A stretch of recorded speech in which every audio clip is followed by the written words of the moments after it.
Bapak Ibu dan saudara-saudari yang terkasih dalam Tuhan Yesus, 22 orang calon anggota SIDI yang hari ini bersiap untuk diteguhkan dan meluaskan mereka untuk merayakan perjamuan kudus. Di minggu yang kedua dalam perayaan bulan pendidikan, kita merenungkan firman Tuhan dalam tema pendidikan sebagai ibadah. Saudara-saudara yang terkasih, berpuasa secara harfiah berarti tindakan berhenti makan dan minum atau tindakan berpantang terhadap makanan tertentu atau minuman tertentu dalam suatu rentang waktu yang ditetapkan baik secara pribadi maupun secara kelompok. Berpuasa pada satu sisi itu bagian dari kewajiban keagamaan. Tapi pada sisi yang lain, berpuasa juga dilakukan untuk alasan kesehatan atau dalam dunia medis. Puasa perlu dilakukan supaya mempersiapkan tubuh untuk menjalani suatu tindakan operasi. Ada ritual-ritual khusus dalam kehidupan beragama orang Yahudi, seperti misalnya ritual mempersembahkan korban penghapus dosa, atau ritual sunat bagi anak-anak orang Israel. Dan salah satu yang masuk dalam ritual itu juga adalah puasa. Nah, dalam tradisi Yahudi, karena puasa itu dilakukan sebagai bagian dari ritus keagamaan, maka tentu dia punya tujuan. Ada 3 tujuan yang saya catat dalam pelaksanaan puasa. Yang pertama, orang Israel merayakan puasa untuk menyatakan pertobatan. Mereka hidup dan mereka jatuh ke dalam dosa. Mereka menyadari mereka berdosa. Mereka berpuasa untuk menyatakan pertobatan di hadapan Allah. Yang kedua, mereka berpuasa untuk merendahkan diri di hadapan Tuhan. Puasa dengan maksud yang demikian adalah bahwa mereka menyadari kekuatan mereka terbatas, tapi kekuatan Tuhan tidak terbatas. Menaruh diri serendah-rendahnya di hadapan Tuhan dalam bentuk perayaan puasa. Dan tujuan yang ketiga adalah orang berpuasa untuk mendapatkan pertolongan dari Tuhan untuk sesuatu yang sedang dia gumuli. Kalau saudara ingat,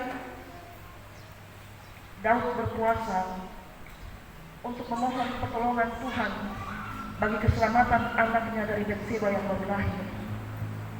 Demikianlah tujuan puasa yang ketiga. Dan ada banyak orang Kristen yang berpuasa dengan maksud demikian. Ketika mereka bergumul untuk sesuatu hal yang berat, mereka mengkhususkan diri dalam ritual berpuasa, mengatur tentang waktu tertentu sambil menaikkan permohonan kepada Tuhan. Waktu masa pandemi, Majelis Sinode mengirimkan surat himbauan berpuasa kepada semua jemaat dunia. Karena itu Bapak Ibu, sekalipun puasa itu ritual keagamaan, tapi dia harus dijalankan dengan sungguh-sungguh dan datang dari niat hati yang tulus. Itu sama seperti baptisan atau juga pelayanan peneguhan SIDI. Itu ritual keagamaan kita. Tetapi mereka yang hendak membawa anak-anak untuk dibaptis atau mereka yang membuka diri untuk diteguhkan menjadi anggota SIDI, pertama-tama hal tersebut harus datang dari kesungguhan hati. Orang tua bawa anak untuk baptis bukan oleh sebab kebiasaan semata atau kepercayaan yang sia-sia. Karena saya Kristen, saya harus baptis anak. Tapi ada sesuatu yang lahir dari dalam hati yang sungguh-sungguh. Kenapa saya harus bawa satu anak untuk baptis? Nah, Tuhan mengkritik cara berpuasa orang Israel yang penuh dengan kepalsuan. Dia menyuruh Yesaya untuk berseru dengan suara nyaring supaya Israel mendengar bahwa kepalsuan mereka dalam beribadah itu diketahui oleh Tuhan. Jadi jangan kita pikir kita sudah sungguh-sungguh, tapi Tuhan ternyata melihat lebih dari yang kita tahu. Kita bilang kita sungguh-sungguh, tapi bagi Tuhan kita sedang menjalankan suatu kepalsuan. Apa kepalsuan orang Israel? Saat berpuasa, mereka berlaku manis sekali di hadapan Tuhan. Mereka menghampiri hadirat Tuhan untuk mengenal segala jalan Tuhan dan berjanji untuk mau hidup di jalan-jalan itu. Tapi Tuhan tidak kunjung menjawab doa-doa mereka. Lalu mereka menggugah Tuhan dengan bertanya, ketika kami berpuasa, Engkau tidak memperhatikan kami. Ketika kami merendahkan diri, Engkau tidak memperhatikan doa-doa kami. Mereka berpuasa dengan sangat manis, tapi Tuhan melihat ada kepalsuan dalam ibadah mereka. Lalu Tuhan menjabarkan kepalsuan mereka. Ketika engkau berpuasa, engkau masih mengurusi segala urusan, maka pengkhususan pada hari puasa diabaikan, karena sambil berpuasa mereka urus segala urusan mereka. Ketika engkau berpuasa, engkau bahkan mendesak-desak semua buruh, semua budak. Mereka berpuasa, tapi mereka menindas. Kepalsuan mereka yang ketiga adalah, kamu berpuasa, tapi kamu melakukannya dengan saling berbantah dan berkelahi dan saling meninju dengan tanpa rasa ampun. Tuhan bilang, cara puasa yang demikian tidak akan sampai di tempat yang maha tinggi. Anda beribadah, Anda berpuasa, tapi ditutupi oleh topeng kepalsuan. Tuhan tahu. Karena itu Bapak Ibu dan saudara-saudara, berpuasa yang Tuhan kehendaki adalah ketika engkau menahan diri atas makanan dan minuman, engkau merendahkan diri di hadapan Tuhan, dan sambil berpantang engkau memperhatikan kehidupan sesamamu, engkau menyatakan keadilan bagi mereka yang tertindas, engkau memberi makan kepada mereka yang lapar, mengundang masuk ke dalam rumahmu mereka yang tidak memiliki rumah, engkau memberikan pakaianmu kepada mereka yang telanjang, dan engkau tidak bersembunyi dari kesusahan sesamamu. Itu puasa yang dikehendaki Tuhan. Bahwa engkau menyembah Dia dalam ritual berpuasa, tapi ada nilai-nilai kasih, nilai-nilai kebaikan yang engkau tunjukkan. Kalau itu yang dilakukan saat berpuasa, Tuhan bilang, terangmu akan bersinar, dan luka yang engkau gumuli untuk sembuh, itu akan dipulihkan oleh Tuhan. Saat itu yang dilakukan ketika berpuasa, Tuhan bilang, ketika engkau berteriak minta tolong, aku akan datang kepadamu dan bilang, ini aku.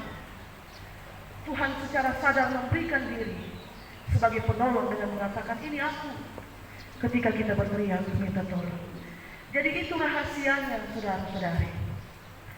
Rahasia terbesar tentang bagaimana Tuhan menjawab permohonan-permohonan kita. Seringkali engkau bertanya, Tuhan, kenapa doaku tidak dijawab?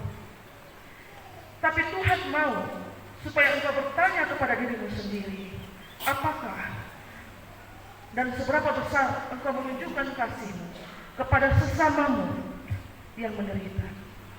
Kalau engkau masih berlaku tidak adil, masih simpan amarah dendam satu dengan yang lain, masih membiarkan ketidakadilan itu terjadi di sekelilingmu, jangan pernah bertanya kepada Tuhan, kenapa doamu tidak dijawab. Karena sesuatu kebaikan yang dilakukan dalam kepalsuan tidak akan mendatangkan berkat. Kalau tangan kiri memberi dan tangan kanan harus tahu, maka percuma perbuatan baik itu. Tangan kiri memberi, tangan kanan tidak bertahu. Dalam perayaan Minggu Pendidikan, bulan pendidikan di minggu yang kedua, firman Tuhan ini mengajak kita untuk berefleksi. banyak anak-anak yang putus sekolah karena orang tua tidak mampu menyekolahkan mereka. Tadi dalam pengakuan dosa ada narasi di situ betapa orang tua mengaku di hadapan Tuhan mereka lalai untuk mempersiapkan biaya pendidikan anak-anak sejak dini. Mungkin itu salah satu alasan anak-anak putus sekolah di tengah jalan. Lalu kita lihat berapa banyak orang tua yang menyekolahkan anak-anak di sekolah-sekolah bergengsi yang harga uang sekolahnya itu seharga satu buah motor. Pada satu sisi ada orang yang putus sekolah, tapi pada sisi yang lain ada yang bersekolah setinggi-tingginya dengan biaya yang sangat mahal. Kesenjangan di dunia pendidikan nyata di depan mata kita. Nyata Bapak Ibu. Kalau kita pergi ke pasar, anak-anak usia sekolah menjual kantong plastik atau menawarkan diri untuk mendorong gerobak belanjaan. Apakah mereka bersekolah? Beberapa bersekolah, beberapa yang lain tidak. Ada beasiswa, tapi itu belum menjawab pergumulan seutuhnya. Gereja punya diakonia pendidikan, tapi itu juga jumlahnya tidak seberapa. Hanya sebagai dukungan pelayanan bagi mereka yang bersekolah. Maka, kalau satu orang kaya memperhatikan 5 anak orang miskin dalam hal pendidikan, mungkin itu berpengaruh, sedikit berpengaruh pada pengurangan kesenjangan antara yang kaya dan yang miskin. Majelis Sinode menulis, di kampung-kampung itu terasa sekali orang-orang tidak mampu bersekolah. Lalu dibandingkan dengan anak-anak di kota-kota besar, bersekolah dengan sangat baik. Pesan juga untuk anak-anak, orang tuamu setiap hari itu pacul itu tanah di sawah, di kebun, pulang dengan kulit hitam, terbakar, dan tidak pernah sekalipun engkau injak sawah untuk bantu dia. Dan dia buat itu untuk dapat uang supaya kasih sekolah. Maka pergi sekolah, belajar baik-baik, menampilkan diri sebaik-baiknya, tidak mendustai kehidupan sosial orang tua.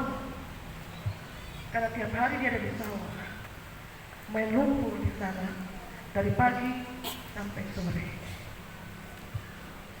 Kalau Allah menghendaki ibadah yang sejati Bapak Mama, dan tema renungan kita bilang pendidikan sebagai ibadah, maka mari beri perhatian yang sungguh-sungguh pada pelayanan pendidikan,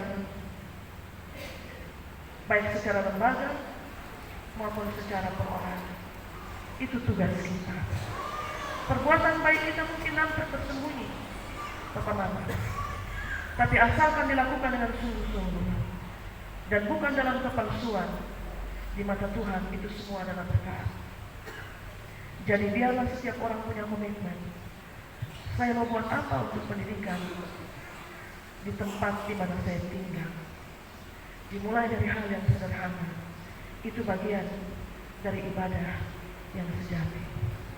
Tuhan berkati kita dengan firman-Nya.